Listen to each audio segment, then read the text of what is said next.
You're listening to episode 43 of Burning Brightly, Mind, Body, and Soul.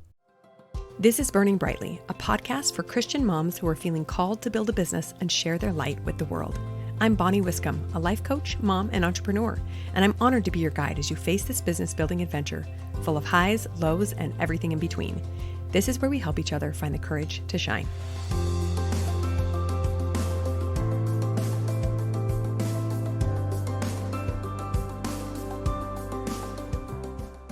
Hello friends, welcome back. Today I've got an episode for you about our basically two most important possessions, and that is our mind and our body. Now, we actually have another main entity that we're going to talk about today, and that is our soul. And we're going to talk about how the three of these kind of play together, sometimes don't play so nicely, and how we can better align them for our best possible life. So the brain and the body are for using. They're very efficient. They are very useful. We use them to accomplish things. And the soul, or our spirit, is what gives us life and gives us purpose in this life. So the body and the brain have so many uses. We can run, we can think, we can brainstorm, we can build businesses, we can eat, we can hug, we can sleep, we can do so many amazing things with our body and brain. The soul, or the spirit, is a little bit less understood, and hopefully we can be a little bit clearer about what its role is in our life by the end of this episode. So the body and the brain are these super great tools. They are these absolutely incredible creations that we can't even really begin to understand. We have some amazing, incredible, genius doctors and scientists out there that still don't understand even the basic workings of our brain. My daughter goes to a neurologist and I'll ask questions and she goes, we don't really know. We don't really know that either. We're doing the best we can to understand these incredible creations we've been given, but they are complex. They are also bent on survival. That is the body and brain's number one goal, is to survive. It wants to do so by being lazy and happy. That's how you survive. Minimum exertion, maximum pleasure. That will keep me alive until tomorrow. Okay? Now, the soul we see in a much less concrete way. We see our soul in our intuition or our inspiration, those gut feelings. We see our soul when we have a deep connection with another human being. Have you ever felt that? We know that our soul is good, it is eternal, it is like pure light, and it's so powerful. I believe that our soul never wants to benefit at another being's expense. That's our mind that kind of gets in the way and causes us to act in ways we aren't proud of. Now, the body to the soul is kind of like clothes to the body. So clothes are necessary and useful. They help us do what we want to do. It's kind of hard to go hike a mountain with some friends if you're naked. But clothes, just like the body, can also be constricting or binding, and it can hold us back from our potential. So think about, for example, what you can do in tennis shoes and leggings versus what you can do in high heels and a tight skirt. There's a big difference between what you're capable of in comfortable clothes versus restricting clothes. Same thing with the body. The body can make it so our soul is more capable of good, beautiful things, or it can make it harder. It can kind of become a prison for us. I personally think that a huge goal of life here on earth is to learn to use our soul and our body in tandem, each helping each other, because they are both essential. There are some tenets of Christianity that believe the body is kind of evil, like this prison that we're stuck in, and I don't believe that. I believe it is good and wonderful and beautiful, but it has to be taught how to act appropriately. Because when the body's passions and pleasures get out of control, then the soul suffers. We talk about how we want to overcome our natural man. We want to become like God by pushing away the things of the world and tuning into that spirit that is teaching us how to be like God. So how do we put the soul back in charge? How do we make sure that the soul is in charge of the brain and the body? Well, the first answer is coaching, of course. One of the first answers. Doing thought work, controlling that narrative, ensuring that our mind is being managed, and we are aware of why our body reacts in certain ways, like why the nervous system reacts in a certain way. Now, being a human is who we are. There's no shame in being the way that we are. Sometimes we think we're broken because we react a certain way, or we have some sort of traumatic response, or we're imperfect in some way. That is not a shameful thing. That is just life as a human being with a mind, a body, and a soul trying to constantly work together to our greatest good. But we do have a responsibility to do this, to manage our minds and our bodies, to teach them to work together. Otherwise, we're going to not fulfill our potential, and we're going to hurt other people in the process. We have to teach them to work together within appropriate bounds within a set of rules and restrictions. So how do we put the soul in charge of the body? We talked about it being in charge of the brain. We do thought work. We manage our mind. How do we put it in charge of the body? By controlling our appetites, our passions, our pleasures. Think about how much chaos happens to your life and the lives of those you love when you are addicted to or not able to control desires for food, drugs, alcohol, sex, other things that can get rapidly out of control. They destroy lives, literally and figuratively. Those things that are very addicting make the body be in charge of the soul. That's not what we want. We want to make sure we manage those desires so that the soul stays in charge. And of course, it's not just substances like alcohol and drugs and things, and food, sugar, but behaviors. Sometimes oversleeping or over Netflixing or over scrolling are ways that we allow our body to just sit in comfort and not do the hard thing that is controlling itself. Now, some of these things that are great desires, like food and sex, bring us great joy. They're there for a reason. We actually need both of them to survive as a species, but they can also destroy us. Many of us don't have a lot of vices, but we all have to eat food. And so I see this a lot in food, is that we use it as kind of a buffering mechanism. We use it to put between ourselves and negative emotions, and we just stuff our face instead of controlling ourselves or confronting the emotions that are painful. Be really cautious of that one, because the downside to having an addiction with food or unhealthy relationship with food is that you can't eliminate food from your life like you can alcohol or drugs or these other addictive substances. You really have to manage it.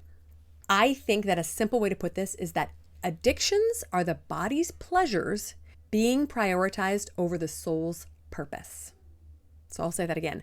Addictions are the body's pleasures prioritized over the soul's purpose. Addictions are a distraction. They are trying to distract us from our life's work, because if we can sit in addictions and just feel comfort over and over and over, we don't ever go out there and do hard things. We don't learn to embrace the difficult, the suck, the hard stuff. We just want to be comfortable. So I think our constant goal needs to be putting the soul in charge, making the soul the master and the body the servant. And don't let those roles get mixed up. That's where we see a lot of problems. I see that much of the greatest suffering that happens to mankind in general comes from this mix-up. Think about abuse or rape or murder or violence or these horrible things we see happening on the news, war.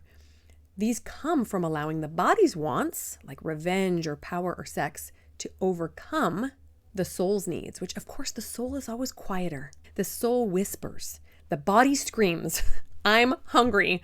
I want that. I need that. The soul is not so loud. We have to quiet down the body in order to hear what the soul needs and to put it in communion with God. God will tell us what the soul needs if we're listening. I have another episode. Episode 6 is called Embracing the Bad Stuff. If you want to learn a little bit more about how important it is that we have both good and bad in the world, that dichotomy of right versus wrong, and how to embrace some of the negative stuff to reach our highest potential, go listen to that one. It's another short one, but it is great too. We are complex human beings who were created by an eternal, amazing God. And he's given us this challenge of making this mind, body, soul connection work together so that we can become these incredible beings. Anytime we allow our mind or our body to wreak havoc on our soul, we will be living below our potential. A few questions to ask yourself to see if maybe this is something you struggle with. Where is your body holding back your soul? Is there anything that you feel out of control of in regards to your body or even your mind? Maybe a perpetual victim mentality or self-criticism or other things that come up in your brain regularly and hold you back from listening to what God has in store for you?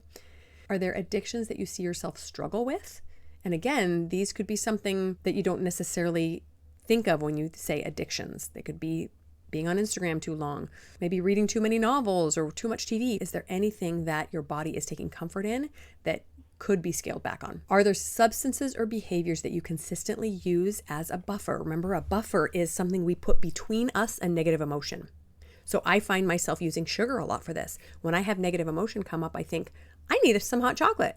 I need a cookie. I need something that's going to give me a hit of dopamine so I don't have to feel these other emotions that are coming up for me. Now, when it comes to negative emotions, they don't feel good. I get it. Nobody wants to sit and feel shame, embarrassment, fear, loneliness, betrayal, any of those things. But they are a part of the human experience. And when they come up, there are other ways to get comfort for them other than these substances and behaviors. We need community. We need family. We need love and connection.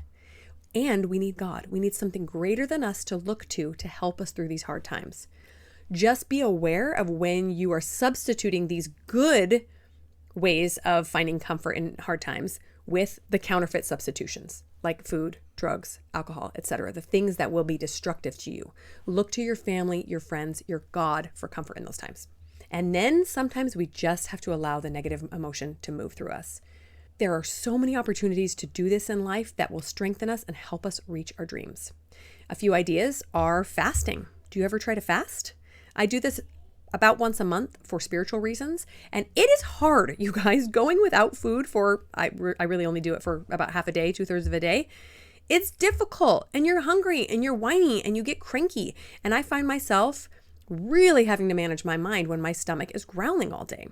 That is a really, really great experience for allowing yourself to feel negative emotions so that you can get stronger. Speaking of getting stronger, what about strenuous exercise? Walking is great, of course. A nice leisurely swim is great for keeping your body active. But when you really push your body, you get yourself into a place that feels awful. And feeling awful makes us stronger. It makes us be able to handle hard things. I see all the trend with the cold plunging nowadays. I personally haven't tried it yet. I don't know that I'm brave enough. But this, I believe, is one of the benefits of it, is allowing yourself to feel awful so that you know you can do it again. You can do hard things. You can feel negative emotion.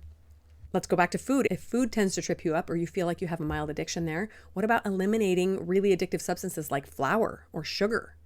That can be a very difficult thing to do, especially when you're used to getting your comfort from those things. How about building a business? Anybody trying to build a business and feeling lots of negative emotion? Of course you are, because that is a part of the game. You try to sell something and nobody buys it, or you sell something and somebody's unhappy with it, or a launch doesn't go as you expected, or you start to feel like an imposter. Somebody says something crappy about you on social media. So many negative emotions that make you a better person every time you feel them. What about repairing a relationship? Have you ever had a relationship that was in disrepair and needed some apologies and some hard work, and you went to work on that? Or just helping someone who is hard to deal with that you don't really love. That can be an amazing way to feel negative emotion and to get stronger. Now, I'm not talking about torturing ourselves. You guys, don't go out and do anything harmful. Don't put yourself in danger, but allow yourself to feel bad sometimes. We are so obsessed with feeling good. We have created all the substances in the world. I mean, these food manufacturers are in the lab trying to decide how much of this one chemical to put in so that we eat as much as humanly possible. The chips are stacked against us. It's so easy to embrace that feeling good, but the negative is part of the human experience. You have to embrace it. Stop trying to run away and buffer from real life, because in the end, it will come back to bite us.